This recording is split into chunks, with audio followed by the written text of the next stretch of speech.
bivuze kugora kuko navuga ko umuntu cyane cyane abana bakora ibintu byo muri social media ndetse kandi yasusurukije abantu benshi cyane mu buryo butandukanye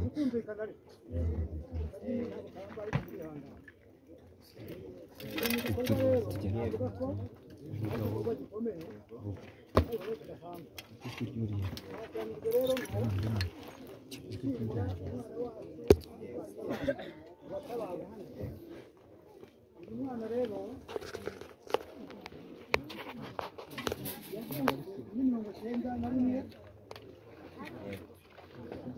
ni recording n'amateka y'Imana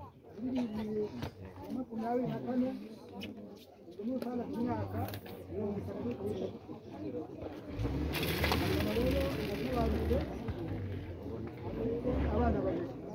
bombi b'abahungu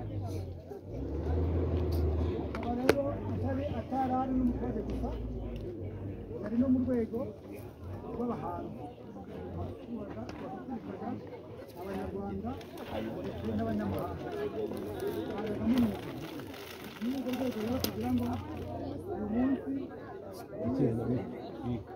amukorere ku Mana kugira ngo ibikorwa byiza yakoze bye kuzibagirana mu gihe hasanzwe ameze gatya rero bariya abana asize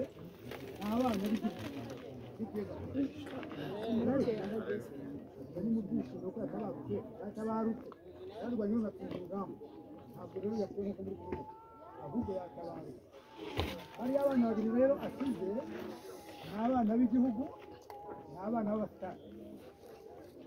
muri rusange rero twese duhamagariwe kubageza ku rwego bazaba bifuza abari kwiga aho gukora indi mirimo bari hafi kugira ngo umuhanzi wacu ye kuzibagirana buriya nibwo buryo bwiza Imana yakoze bwo gusiga byanze bikunze rero ndahamya ko bariya bana bazagera hehe bazagira ikirenge cya mama we ariko yasize n'umurambi natwe duhate kuko buriya we adusigishije natwe rero rero nazagirira aha ngaha ko ntabwo ushaka kuza kurangirana ariko buri wese uri hano dusaba ngo nawe ubwe yitegeka ubuzima ntabwo njya teguza nk'uko abyara nawe ntabwo usa yari afite yari azi ko yaba ataje akimara kuriya none twebwe inkingi zamaze kumera